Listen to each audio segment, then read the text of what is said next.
شعور کی ایک اور کرن کے ساتھ میں ہوں چودھری محسن آبدی۔ ناظرین، ایک شخص حضرت نبی مکرم صلی اللہ علیہ وآلہ وسلم کی پاک بارگاہ میں حاضر ہوا اور عرض کرنے لگا، یا رسول اللہ صلی اللہ علیہ وسلم،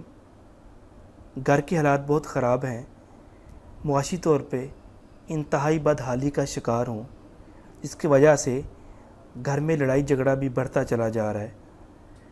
اتنی بدحالی ہے کہ فاقہ کشی کا عالم ہو چکا ہے۔ آپ صلی اللہ علیہ وسلم نے فرمایا،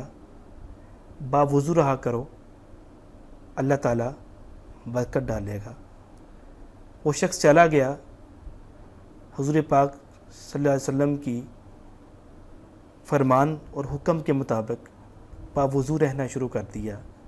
کچھ وقت کے بعد جب دوبارہ حاضر خدمت ہوا تو عرض کرنے لگا، یا رسول اللہ صلی اللہ علیہ وسلم، آپ کے حکم کی تعمیل میں نے وقت گزارا تو اللہ تعالیٰ کے کرم سے اب نہ صرف خوشحال زندگی ہے بلکہ میں ساتھ والے ہمساؤں کو بھی رزق بھیجتا ہوں۔ ناظرین، جب یہ واقعہ میں نے پڑھا تو اس واقعے سے شعور کی ایک خوبصورت کرن میرے ذہن میں آئی، تو میں نے سوچا اپنے تمام دوستوں کے ساتھ اسے لازمی شیئر کیا جائے کہ آج کے اسپیشلی حالات میں جب کووڈ آیا تو اکثر اوقات یہ کہا جاتا ہے ہینڈ سینیٹائزر استعمال کریں، آپ ماسک لگائیں، فاصلہ رکھیں، ہاتھ کو بار بار دھوئیں۔ تو یہی چیز ذہن میں آتی ہے کہ اس کا ایک سائنسی حوالے سے اس کے اثرات تو ہم اکثر محسوس کرتے ہیں، لیکن اگر ہم یہی عمل باوضو رہنے کی صورت میں کریں، اور اس لیے باوضو رہیں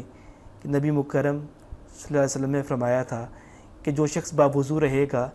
اللہ تعالیٰ اس کے رزق میں کشادگی عطا کرے گا۔ تو باوضو رہنے سے یہ جراثیم، یہ مسائل تو ختم ہو ہی جائیں گے، لیکن اس کے ساتھ ساتھ جو برکات اور رحمتیں ہمیں ملیں گی وہ اس سے کئی گنا زیادہ ہوں گی۔ جس طرح ایک شخص اگر روشن دان اس لیے رکھتا ہے کہ یہاں سے ہوا آئے گی یا روشنی آئے گی تو یہ ایک اچھی بات ہے، لیکن اگر وہ روشن دان رکھنا کے پیچھے مقصد اس کا یہ ہو کہ اس سے اذان کی آواز آئے گی، تو ہوا اور روشنی تو آنا ہی تھی، لیکن اذان کی آواز رکھنے کی نیت کی وجہ سے اس کا یہ عمل بھی نیکی میں شمار ہو گیا اور اللہ تعالیٰ اس عمل کا بھی اسے اجر عطا فرمائیں گے۔ تو ناظرین، آج کے دور میں ہمیں اپنی صحت کا خیال رکھنا چاہیے، سینیٹائزر کو استعمال ضرور کرنا چاہیے، ہاتھوں کو بار بار واش کرنا چاہیے، لیکن اگر یہ تمام عمل حضرت نبی مکرم صلی اللہ علیہ وسلم کی سنت میں شامل کر کے ہم باوضو رہنے کی صورت میں کریں تو یقین کیجئے ہمیں اس کی برکات بھی ملیں گی، اس کے ثمرات بھی ملیں گے، اور یہ برکات اسی طرح ہے جس طرح ایک شخص کسی کے پاس توڑی لینے جائے تو ایک یا دو دفعہ دینے کے بعد شاید انکار کر دے، لیکن اگر وہ دانے لینے جائے گا تو وہ دانوں کو خود بوئے گا، توڑی خود بخود آئے گی۔ تو کچھ ایسی چیزیں ہوتی ہیں جو خود بخود ملتی ہیں، لیکن کچھ ایسے مقاصد ہوتے ہیں جو اسے دونوں جہان میں سرخرو کر دیتے ہیں۔ انہی مقاصد میں سے ایک مقصد یہ ہے کہ ہم باوضو رہیں اور یہ سمجھ کے رہیں کہ حضرت نبی مکرم سرکار دو عالم صلی اللہ علیہ وسلم کی سنت ہے کہ جو شخص باوضو رہتا ہے اللہ تعالیٰ اس کے رزق میں کشادگی عطا کرتا ہے۔ تو اسے جہاں پہ ہینڈ سینیٹائزر اور مختلف ذریعے سے جراثیم کش حالات بنانے میں مدد ملے گی، وہاں پہ اس کے رزق میں بھی اضافہ ہوگا۔ امید ہے آج کی گفتگو آپ کو پسند آئی ہوگی۔ مجھے پورا یقین ہے اگر ہم سب اس سنت پہ عمل کریں تو ہم معاشرے میں رہتے ہوئے معاشرتی حوالے سے آج بار بار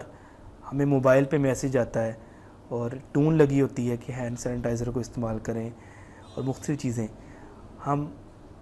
آج عالم دین کی بات نہیں مان رہے۔ گھر میں کہا جاتا ہے، مختلف معاملات ہوتے ہیں، اساتذہ کہتے ہیں، حکومت بار بار الٹیمیٹم دیتی ہے، لیکن لوگ فاصلہ برقرار نہیں رکھتے، ہینڈ سینیٹائزر کو استعمال نہیں کرتے۔ آج سے 1400 سال پہلے قربان جائیے حضرت نبی مکرم صلی اللہ علیہ وسلم کی ذات اقدس پر آپ نے فرما دیا تھا کہ جو باوضو رہے گا اسے رزق میں کشادگی ملے گی. تو ہمیں باوضو رہنا چاہیے, ہاتھوں کو صاف کرنا چاہیے, لیکن اس نیت کے ساتھ کہ ہم سنت پوری کر رہے ہیں, نہ کہ صرف ہینڈ کو سینیٹائز کر رہے ہیں. اس گفتگو کو آگے ضرور شیئر کریں. میں یہ واحد پیغام ہے جو چاہتا ہوں کہ ہر شخص لازمی شیئر کرے, تاکہ ہم یہ عمل تو کر رہے ہیں, کاش یہ ہم عمل سنت سمجھ کے کریں, تاکہ جو دونوں جہانوں کی کامیابی اس عمل کے ذریعے حاصل کی جا سکے. چودھری محسن عابدی کو اجازت دیجیے. اللہ حافظ.